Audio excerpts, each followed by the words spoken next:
वंदे मातरम। वैद्य क्रांति अभियान में पिछले कुछ सालों से मैं कार्य कर रहा हूँ और हर जगह पे मैं वैद्य लोगों के पास जाके कुछ ज्ञान इकट्ठा करता हूँ। हमारे पास आज इस समय जो एक वैद्य जी हैं, इनकी अगर मैं जीवनी बताऊंगा तो एक क्रांति आ जाएगी। अगर इनकी विचारधारा लोग अगर काम करेंगे तो एक क्रांति आ जाएगी।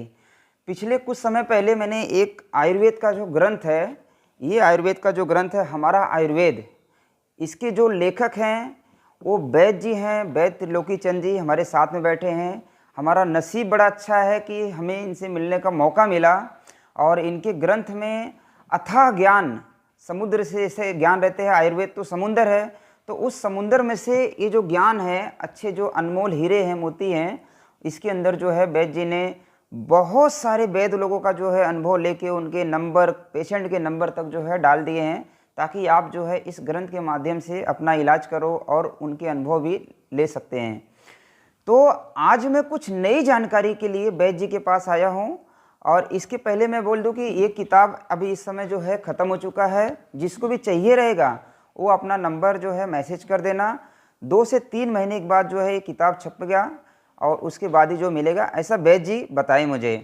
तो आज जो है मौजूदा जो हालात है, हमारी जो पीढ़ी है, इस समय की जो पीढ़ी है 15 से 25 साल, 20 साल या पकड़ लीजिए, ये जो पीढ़ी है आज गलत आदतों में बहुत ज़्यादा बर्बाद हो गया। हालांकि इस मुद्दे पे कोई बात नहीं करता है, पर हमारे ही वो भाई लोग हैं, हमारे ही बंधु हैं, हमारे ही देश के लोग हैं, हमारे ही समाज के लोग हैं, तो इसकी जिम्मेदारी भी हमारी है।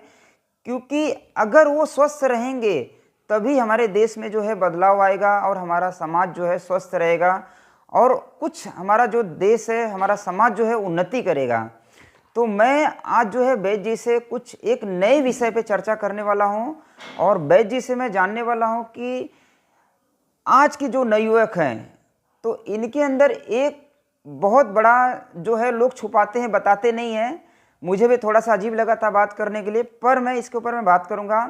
आज की जो पीढ़ी है वो हस्त मैथुन, नाइट फॉल्ट के शिकार होते हैं। हस्त मैथुन नाइट फॉल्ट के शिकार होते हैं। बहुत सारे कारण हैं और क्या उसका इलाज है, कैसे उन्हें हम पहचानेंगे, इसके बारे में हम वैद्य जी से बात करेंगे। तो वैद्य जी से मेरा पहला जो सवाल है कि वैद्य जी, आज के टाइम पे जो नवयुवक हैं, ये क्या कारण है कि जो है ये नाइट फॉल्ट बहुत ज़्यादा बढ़ रहा है, या हस्त मैथुन, हैंड प्रैक्टिस के नाम से इसे बोलते हैं, बहुत ज़्यादा बढ़ रहा है। वो अपना जीवन जो है एक गलत दिशा में लगा दे रहे हैं। तो क्या कारण है ये जी? ऐसा है, मैं भी चाहता था जी कि इस विषय पर प्रकाश डाला जाए जी और जो गलत धारणा फैली हुई है लोगों के बीच में उसको ख़त्म किया जाए। वातावरण हमारा, मैं आपको पीछे ले चलता हूँ। जब हमारे यहाँ गुरुकुल थे तो गुरुकुल में जो संस्कारित बच्चे होते थे, संस्कार बचपन से मिलते थे उनको, इसलिए वो ब्रह्मचारी हमेशा बने रहते थे। 30 साल 35 साल जो भी उनकी एज हुआ करती थी, जी जी उसके बाद वो संसार में आया करते थे। लेकिन अंग्रेज़ों ने इस पर बैन लगा दिया और अपना विद्या जो कुछ है यहाँ चालू कर दिया। और उसके बाद जो आज़ादी के बाद भी हमें इधर कुछ करना चाहिए था, लेकिन हम लोगों ने नहीं किया।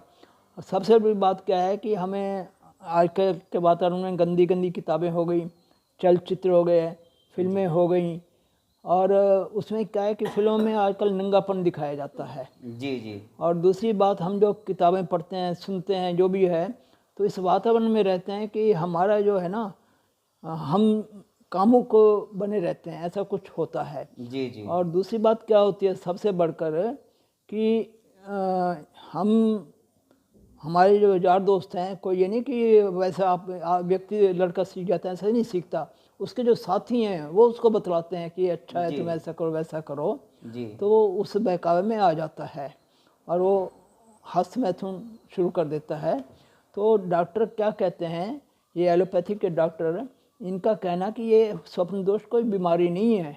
जी ये तो एक एग्जांपल दे दें कि ये गिलास है आपका जी और इसमें आप पानी डालोगे, तो जब पानी डालोगे तो ज़्यादा पानी हो तो अपने आप बिखर जाएगा बाहर जाएगा। तो उसी तरह शरीर में जब ज़्यादा वीर्य हो जाता है तो तो बाहर निकलना स्वाभाविक है, अब वो रोग नहीं है। तो मेरे मतलब एक बहकाने का ढंग है उनका। तो मेरे कहने का ये मतलब है कि यदि अगर पानी इसमें डालते हैं तो हम गर्म पानी डालेंगे तो भी इस गिलास को कोई फ़र्क नहीं पड़ेगा, क्योंकि ये जीवित नहीं है जी ये क्रिया प्रतिक्रिया कुछ नहीं देगा। जी मान लो कोई व्यक्ति सामने खड़ा है, हम उस पर गर्म पानी डाल देते हैं, वो पीछे हट जाएगा या हमसे लड़ने को तैयार हो जाएगा, परंतु गिलास निर्जीव है, इसमें ऐसा कोई प्रतिक्रिया ये नहीं देगा।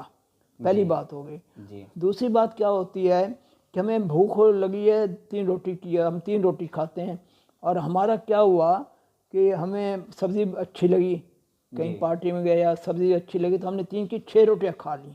जी तो हमने 3 रोटियां फालतू अपने पेट में डाली है ना। जी जी तो उसका परिणाम ये होना चाहिए था कि हम उल्टी करके निकालें, क्योंकि वो अधिक हो गए ना हमारे शरीर में। जी 3 रोटी की जगह थी हमने 6 खा ली, तो अधिक हो गए तो उल्टी करके निकाल देना चाहिए था, उल्टी हो जाने से। लेकिन हमें ऐसा नहीं होता। जी हमें ठीक है, हमें कुछ दिक्कत होती है, मतलब पेट में दर्द हो सकता है, कुछ पेट में वैसे हार्ट पर कुछ ऐसा बोझ लगता है, या सांस लेने में दिक्कत हो जाए, कुछ भी हो सकता है, घबराहट भी हो सकती है। तो हम कोई कोक पी लेंगे या कोई चूसने वाली गोली खा लेंगे या सोडा बाइकार्ब ले लेंगे, उससे क्या होगा कि 3-4 घंटे में वो अपने आप ठीक हो जाएगा। या क्या है, एक टाइम का हम खाना छोड़ देंगे तो वो डाइजेस्ट हो जाएगा, उसके बाद हम ठीक हो जाएंगे। जी तो वो बाहर तो नहीं निकली ना, तो इनकी ये थ्योरी कि ये ज़्यादा है इसलिए वो बाहर निकल गई। जी तो लोगों को बहकाया। इतना ही नहीं, बीएमएस के डॉक्टर जो है ना, 1-2 डॉक्टर मुझे ऐसे मिले हैं, उन्होंने ये एग्जांपल दिया जो गिलास का मैं दे रहा हूँ या एलोपैथी वाले डॉक्टर देते हैं समझाने के लिए। जी तो मैंने कहा आप ऐसी बात कर रहे हो जिन्होंने चरक की स्टडी करी है। जी हो गया, हाँ वैद्य जी ठीक है। मैंने बिल्कुल गलत है। मैंने आप एक बात बतलाओ कि पानी गर्म है, वो पानी अगर हम आप पर डालते तो आप हट जाते हो, क्योंकि आपको लगता है कि हम मैं जल जाऊंगा। ये निर्जीव है, ये क्या ना जलेगा ना कुछ होगा, इसमें ठंडा भी डाल दो गर्म कर दो कोई फर्क नहीं पड़ेगा। जी लेकिन आप कहते हो कि ये ठीक है। पहली दूसरी बात क्या है कि हमारा जो वीर है, जो ब्रह्मचारी हुआ करते थे, वीर ऊर्ध्ववात होता था। ऊर्ध्ववात होने पर कईयों को आपने देखा हो चेहरे पर इतनी चमक होती थी कि हम प्रभावित हो जाते थे। वो वीर्य की चमक है, जी जिधर हमारा उधर कोई ध्यान नहीं जाता। तो क्या है कि योग क्रिया से हम उसको ऊपर चढ़ा लेते हैं और वो हमारे शरीर में रमता रहता है। जितना वीर्य ज़्यादा होगा वो यहाँ पर चमक ज़्यादा आएगी चेहरे पर, ये मानकर आप चलिए। जी जी और दूसरी बात मैं आपको कहूँगा, ये कहते हैं कि ये बहुत अच्छा है। तो मुझे एक लड़का मिला था नवयुवक, वो कहने लगा कि मुझे स्वप्न दोष होते हैं। तो मैंने, तुम हैंड प्रैक्टिस करते हो? हाँ करता हूँ। क्या बुरी बात है? मैंने कहा क्यों बुरी बात नहीं है? कहते मुझे एक डॉक्टर ने कहा था कि अगर आप अपने आप को स्वस्थ रखना चाहते हो ना तो आप हैंड प्रैक्टिस करो। ये हमारी पीढ़ियों को खराब करने का एक षड्यंत्र हाँ है। षड्यंत्र, बिल्कुल वैद्य ठीक जी है। जो बातें बोल रहे हैं, थोड़ी सी वीडियो भले लंबी हो जाएगी, पर आप यकीन मानिए मैं कोई कैमरामैन या रिपोर्टर नहीं हूँ। मैं अध्ययन कर रहा हूँ, मैं रिसर्च कर रहा हूँ, और मैं जो हमारे पुराने बुजुर्ग हैं, बाबा जी की जो उम्र है 82 साल की उम्र है, और इन्होंने पूरा अपना जीवन लगा दिया है देश को, समाज को सुधारने के लिए। और मैं इसलिए मुझे इच्छा हुई कि बाबा जी से ये सब जानकारी लेने के लिए। तो बाबा जी इसमें जैसे अगर मान लो इस टाइप के रोगी, जैसे ऐसे तो हम पता नहीं कर पाते हैं, तो इनका कुछ पहचान है कि ये मतलब जो है हैंड प्रैक्टिस करते हैं या इनको स्वप्न दोष होता है, नाइट फॉल्ट होती है, तो इनकी हम पहचान कैसे करें देखिए ताकि सब, उनकी हम हाँ समझा बिल्कुल, सकें? बहुत अच्छा प्रश्न किया आपने। जी जब भी आपके पास ऐसा कोई रोगी आएगा ना, ये 2 तरह के रोगी होते हैं। जी एक तो रोगी बहुत कमज़ोर होगा, जी उस चेहरे पर तेज होगा ही नहीं, तेज नहीं होएगा। बिल्कुल चेहरा मुरझाया मुरझाया होगा, तो उसको देख लोगे आप ये ऐसा बंदा है, कमज़ोरी बहुत ज़्यादा होगी। वो क्या घुटने कट कट करेंगे, जैसे चलेगा ना तो कट कट की आवाज़ आएगी, तो वो कहेगा मेरे उसमें तो कट कट की आवाज़ आती है।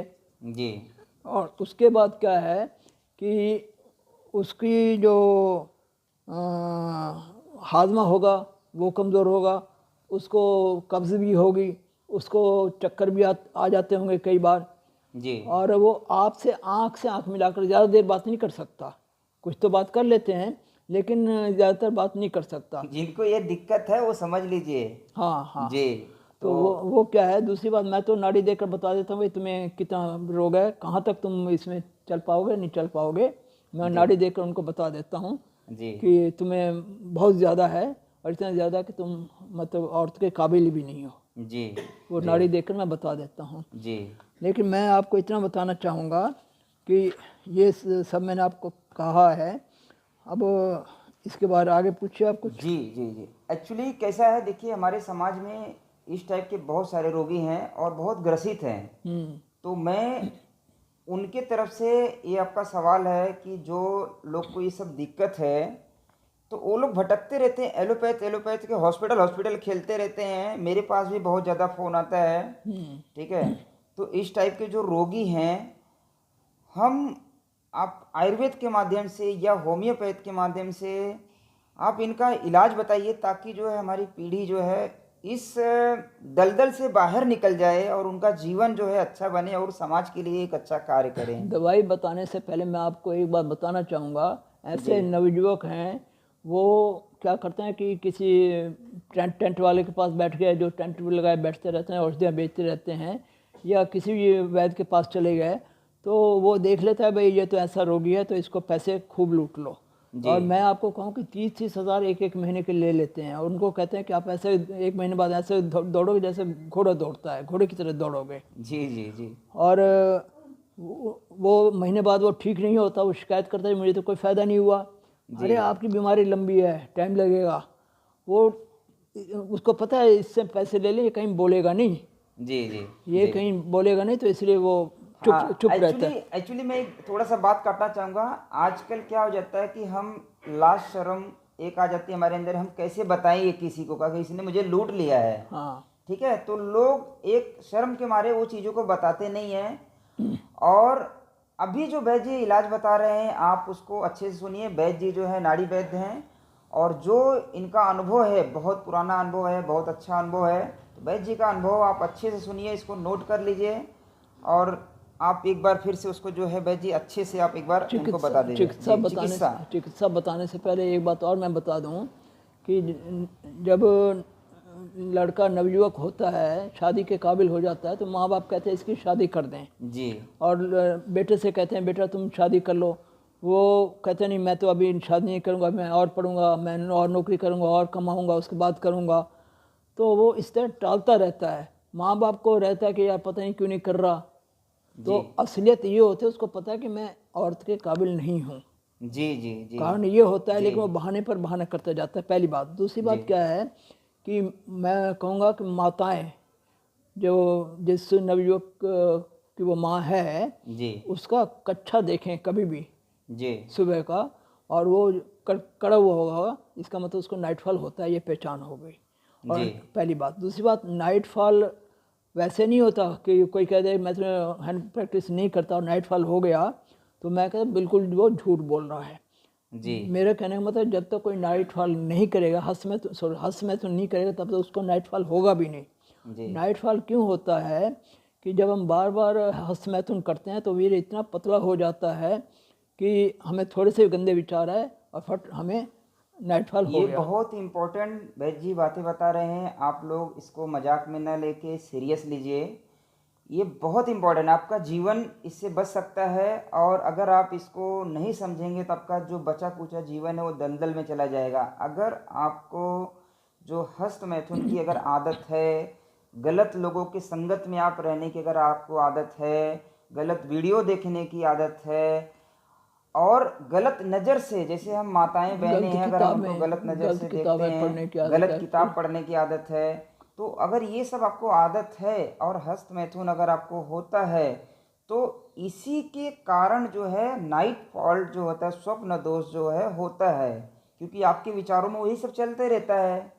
तो वैद्य जी आप देर न करते हुए आप जो है इसका उपचार चिकित्सा जो है आप इनका बताइए ताकि हाँ, सबसे पहले अच्छा तो मैं हस्त मैथुन की आदत नहीं छूटती। जैसे शराबी होता है ना, उसको शराब पीने की आदत नहीं छूटती, ऐसे भी ये एक नशा है कि वो नवयुवक इसको करेगा, चाहे 15 दिन बाद करे, महीने में करे, 20 दिन में करे, करेगा।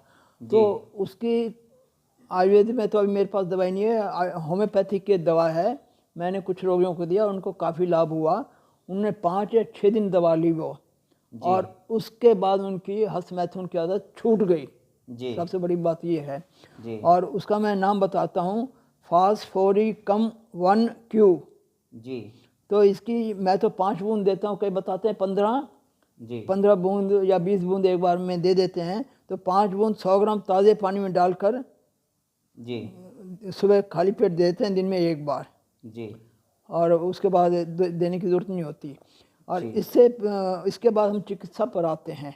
जी ये तो हो गया हस्तमैथुन की आदत छोड़ने, क्योंकि हस्तमैथुन की आदत छूटेगी तो नाइटफॉल अपने आप वो अपने हो आप जाएगा। छूट जाएगा। हाँ, जी रुकावट। जी जी अच्छा, जी दूसरी इसमें 3 प्रकार की मैं चिकित्सा देना चाहूँगा। सबसे पहले तो पेड़ों में गर्मी होती है, जो भी रोगी होता है ना, गर्मी होती है। उनके पेड़ों में गर्मी और होती है। पेड़ू ये है जो नाभि से नीचे जगह है नाभि ना, से नीचे का हिस्सा ये जो है ये पेड़ों जगह है। ना, ये पेड़ू है। जी और इसमें गर्मी हो जाती है। जी तो जो हम गर्म मसाले खाते हैं, कुछ खाते हैं, या गर्म दवाइयाँ खाते हैं, तो गर्मी और बढ़ जाती है, तो नाइटफॉल और तेज़ी से हो जाता है। तो वो महंगी महंगी दवाएं तो ले लेते हैं, वो कहते हैं अरे हमें तो नुकसान हो रहा है, हमें तो और ज़्यादा हो गया। अब लोग ये नहीं सोचते। पहले मैं चाहूँगा कि सबसे पहले उसकी गर्मी को शांत करो, पेड़ों की गर्मी को शांत करो। पेड़ों की गर्मी शांत करोगे तभी उसको दवाई लगेगी, अदरवाइज दवाई नहीं लगेगी। जी और उसके लिए मैं आपको कहूँगा कबाब चीनी बाज़ार में मिल जाते हैं पंसारियों के यहाँ। वो बीज होते हैं, उसको कूट पीस लो, पाउडर कर लो।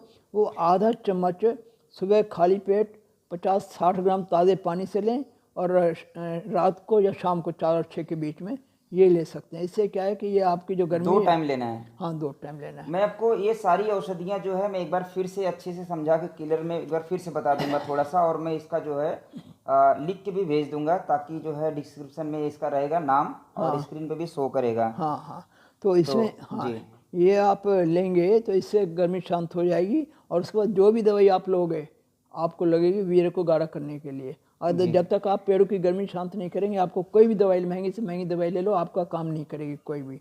जैसे सबसे पहले पेड़ों की गर्मी शांत कीजिए। वो कबाब चीनी मैंने आपको बता दी है। जी जी कबाब चीनी। अच्छा, गोंद कतीरा भी आता है, लेकिन गोंद कतीरा की तरफ मैं ध्यान नहीं देता, मैं कबाब चीनी की तरफ ध्यान देता हूँ। जी इसके साथ क्या है, वंग भस्म 2 रत्ती और इसबगोल की भूसी 1 चम्मच ताजे पानी से सुबह शाम लें।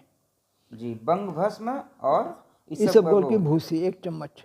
बंग दो भस्म कितना वंग है? 2 भस्म रत्ती, 2 2 रत्ती, रत्ती। 2 रत्ती लेनी है। जी और इसबगोल की भूसी 1 चम्मच ताजे पानी से सुबह शाम लें। जी जी और ऐसे व्यक्ति को कब्ज़ भी रहेगी, ये ध्यान रखिएगा। जी तो कब्ज़ के लिए आप रामदेव की त्रिफला गूगल आती है, वैसे और कंपनी की आती है, लेकिन रामदेव की त्रिफला गूगल की मैं बात कर रहा हूँ, उनका रिजल्ट बड़ा अच्छा है। उससे सुबह पेट साफ हो जाता है। तो त्रिफला गूगल कभी लेना है? रात को लेना, सोने से रात पहले? को लेने 1 गोली लेनी है। 1 गोली। हाँ, गुनगुने पानी से लेनी है, तो जी आपका पेट साफ हो जाएगा। दूसरी बात, चौथी बात क्या होती है कि ऐसे व्यक्तियों की पाचन शक्ति बहुत कमज़ोर हो जाती है। जी उनको भूख नहीं लगता भूख है। नहीं, हाँ। जी जी इस टाइप तो की दिक्कतें रहती। उसके लिए आप, मैं कहूँगा उसके लिए आप सीतोपला त्रिफ वो चूर्ण होता है ना, ताल शादी चूर्ण, एक्चुअली अभिपित्ती का चूर्ण भूल गया मैं। अभिपित्ती उम्र के हिसाब से हो जाता है कई हाँ बार। हाँ हाँ हाँ जी अभिपित्ती जी का चूर्ण आप आधा चम्मच ले लीजिए। 2 महाशंख बटी ले लीजिए, और 1 चुटकी सोडा बाइकार्ब। ये तीनों चीज़ लेकर खाने से आधा घंटा पहले 50-60 ग्राम ताज़े पानी से लीजिए, सुबह और रात को। इससे आपकी अग्नि तेज़ हो जाएगी। जब अग्नि तेज़ हो जाएगी तो जो कुछ खाओगे वो हजम होता चला जाएगा, गैस भी नहीं बनेगी, और ये कब्ज़ को भी तोड़ती है और पित्त को भी शांत करता है अभिपत्ति का चूर्ण। ये सोडा बाई कार्ब अभिपत्ति के चूर जो है ये कहाँ मिलेगा? बाजार से मिल जाएगा, बैद्यनाथ का लो। अभिपत्ति का चूर्ण, महाशंखवटी भी बैद्यनाथ की लो, और सोडा बाइकार्ब तो मिल ही जाता है, खाने वाला सोडा। खाना वाला सोडा जो है एक चुटकी लीजिए, ज़्यादा नहीं जी लीजिए। जी। और महासंखवटी? महाशंखवटी बैद्यनाथ की 2 गोली। महासंखवटी 2 गोली। हाँ, ठीक है। ये लो आप। तो मैं इसको एक बार मैं फिर से क्लियर करके मैं बता दे रहा हूँ। वैद्य जी ने जो पहला दवाई बताया है, जिनको हस्त मैथुन की आदतें हैं, वो जो दवाई बताए हैं फॉस्फोरिकम क्यू। फॉस्फोरिकम क्यू ये होम्योपैथी की मेडिसिन है, मदर टिंचर मेडिसिन है।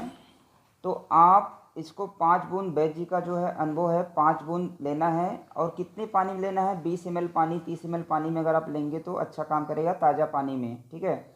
पर अगर किसी को अगर इस पर काम नहीं करता है तो आप 15 से 20 बूंद तक ले सकते हैं फॉस्फोरिकम मदर टिंचर की जो मात्रा है, जो 18-20 साल की उम्र के लोग हैं, 22 साल की उम्र के लोग हैं, तो 15 से 20 बूंद आप ले सकते हैं, कोई दिक्कत नहीं है, क्योंकि मैं होम्योपैथी डॉक्टर के साथ में रहता हूँ, इसके लिए इसका अनुभव बता रहा हूँ। एक बात, हाँ फॉस्फोरिकम का मैं स्पेलिंग आपको मैं बता देता हूँ मैं एक बार, ताकि जो है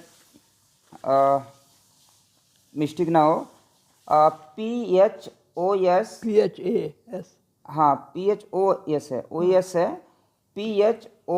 PHORICUM, phosphoricum Q for queen. 1Q, हाँ नहीं, क्यू रहेगा बस, ठीक है। क्यों नहीं रहता? हाँ अच्छा, हाँ, चलो जो भी। तो ये जो है होम्योपैथी की बहुत अच्छी मेडिसिन है, वैद्य जी का बहुत बढ़िया अनुभव है। तो एक तो ये चीज़ें है, दूसरा जो है कबाब चीनी, वैद्य जी बताइए, कबाब चीनी आपको पंसारी की दुकान पे मिल जाएगा। कबाब चीनी लेके आना है, 50 से 100 ग्राम ले लीजिए, आधा चम्मच सुबह, आधा चम्मच पीस लो उसको। उसको पाउडर कर लिए, साबुत लाना, जो भी औषधियाँ हम बता रहे हैं उसको साबुत लाना है, और उसको अपने हाथ से पाउडर बनाइए। आधा चम्मच सुबह, आधा चम्मच शाम को, सुबह खाली पेट, सुबह खाली पेट लेना है, शाम में भी खाली पेट लेना है, ताज़ा पानी से, ताज़ा पानी से आपको लेना है। तीसरी जो औषधि है कि वंग भस्म, वंग भस्म, वंग भस्म ये आपको बैद्यनाथ, डाबर या जो भी कंपनी का आयुर्वेद की मिल जाए तो आप ले लीजिए। 2 रत्ती वो 2 रत्ती लेना है, 2 रत्ती मतलब एक चुटकी भर जो है वो 2 रत्ती हो जाता है, 1 ग्राम में 8 रत्ती होती है, तो आपको 2 रत्ती लेना है। आपको इस हिसाब से मैं आपको समझा दे रहा हूँ, तो 2 रत्ती ये लेना है। और इस बगोल की जो भूसी आती है, ये करीब आधा चम्मच या ज़्यादा रहेगा, 1 चम्मच, 1 चम्मच, दोनों मिला के हाँ। ताज़ा पानी से लेना है। ये कब लेना है? ये आप दिन में कभी भी ले सकते हो, खाली पेट, एक ही बार लेना है? 2 बार। 2 बार लेना है। जब भी लेना, खाली पेट का मतलब ये नहीं रहता है कि आप सुबह नाश्ते, सिर्फ खाली पेट, हाँ, नाश्ते के 1 घंटे बाद भी खाने ले के 1 सकते घंटे हो। पहले आप ले लेंगे, हाँ। तो ये आपका खाली पेट हो गया, हाँ। ठीक है। तो ये आप ले लीजिए। मान लो 3 दवाई हो गया, तो आप आधे आधे घंटे का, 1-1 घंटे का गैप कर देंगे तो अच्छा रहेगा, ठीक है। तो ये जो है वैद्य जी का बहुत बढ़िया अनुभव उसी है के साथ खाने के बाद मकोई अर्क कासनी, जी। भोजन के बाद हाँ हाँ ये पीने वाली दवाई मकोई अर्क कासनी 15-15 ml, ये आप सुबह शाम लो खाने के बाद।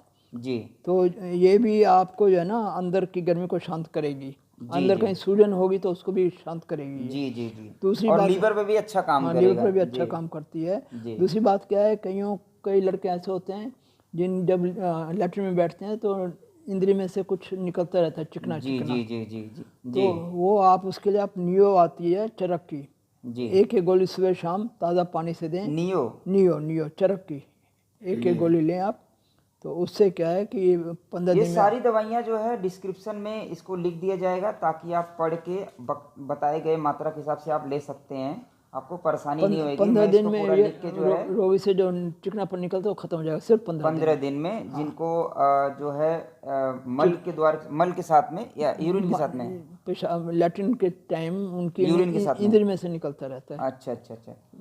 लार कह लो या चिकनापन कह लो, कुछ जी भी जी, कह लो। चिकनापन निकलता है तो वो जो है आपका ठीक हो जाएगा।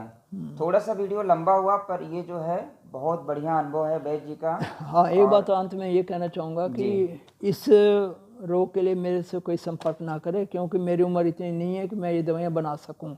जी तो मैं, अगर कोई चाहिए, मेरी इस किताब है, इस किताब में मैंने सारे नुस्खे दे दिए हैं। और मैं आपको ये भी बता दूं कि ये मतलब 58 प्रकार के नुस्खे हैं। 15 पृष्ठ में A4 की किताब है।